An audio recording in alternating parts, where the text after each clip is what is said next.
Hey guys, here to do a review for Game of Thrones Season 4. As always, before I get into anything, spoilers. If you haven't watched the series, go start at the beginning, watch your way through. For the rest of us, let's continue. I absolutely love this season. This there's so much that happens and goes on, and it's filled with so much drama and so much epicness.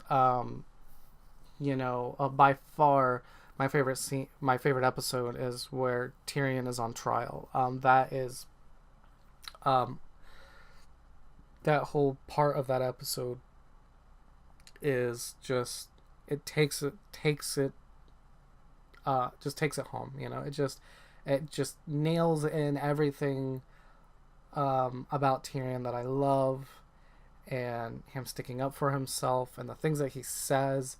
It's so awesome. It's awesome, awesome, awesome, awesome. We are, it kind of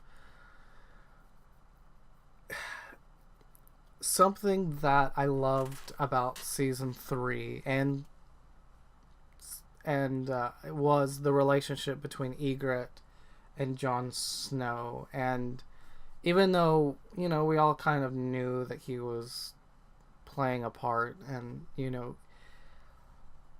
I love the romance between them. And so something that I actually respect but I don't like was Ygritte's death in the episode where they're being attacked by the wildlings.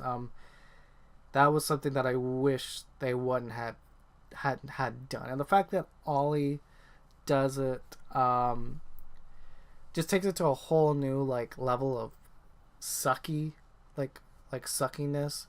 Because I love that actress that plays Ygritte. She just gave that character. I don't think anyone could have given Ygritte the tenacity and the character and the even as tough as she is or snippy as she is, Ygritte is a really endearing character, and there was just something about her that I really, really loved. And I honestly think that if Ollie hadn't killed her, that I think Ygritte and Jon would have made something work between the two of them, especially with knowing what happens in season 5.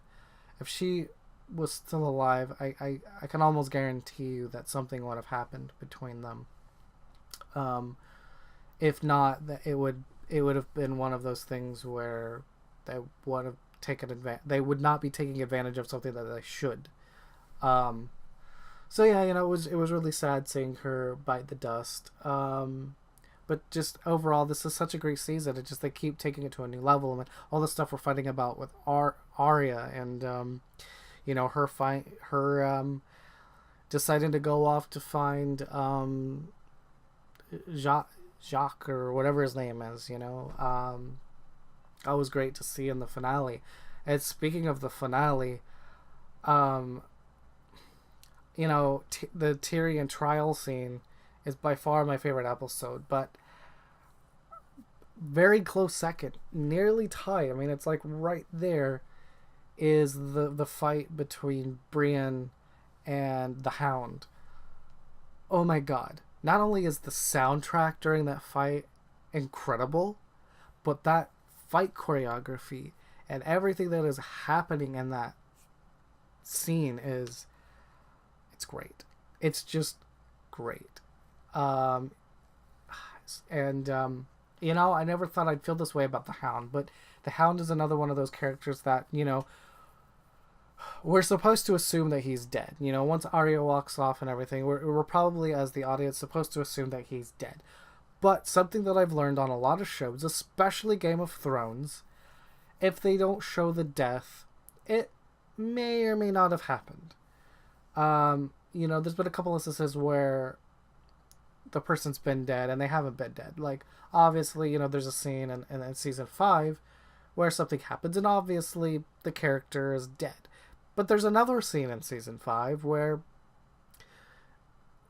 you're supposed to think that the person's dead, but they don't show it. And so It could be either. We might get into the end of the whole series and never see these characters again. And if that happens, well, then obviously we know that they're gone, they're dead.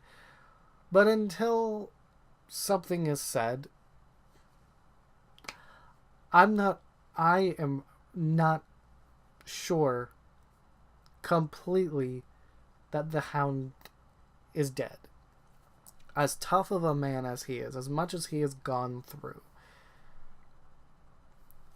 I think he probably lived. You know, if we see him again, I don't necessarily think we're going to see him with Arya again. If we do, that'll be a surprise to me, even. But I wouldn't be surprised if he runs across some of the other characters, maybe. You know, it doesn't seem like he's all that far away from Winterfell, so maybe he runs into the Boltons, or maybe he runs into Brienne again, who kicked his butt the first time. They're all kind of in the same vicinity together. If in fact one character is not dead, then maybe he'll run into him, and I'm not going to say who, because this is the season 4 review, not the season 5. But there's several different characters that the Hound can interact with, and so it'll be interesting to see whether he actually is dead or he'll come back. We part ways with Rickon in this season, and I really hope that kid doesn't die. I don't want to see the what's her face die either. I forget the name of the wildling, but I really like her as well. Her character's really interesting, and so I'm done with the Starks dying. I want the rest of them to live. Arya, Sansa, Bran, Rickon, and Jon. I want them all to stay alive. So let's get this thing together, guys. But those are kind of my overall thoughts of the seasons. I'm not going to go through every episode and whatnot, but those are the big things, in my opinion, that happen. Obviously, Joffrey's death, I didn't touch on yet, but that's just because, honestly, I'm glad that he's dead. Joffrey was a punk and not a nice person, and seeing that character fall was one of the highlights of this season, by far. So, let me know what you think down in the comments, and you guys can find me on Instagram and Twitter, and I'll see you guys in the next video. Peace out.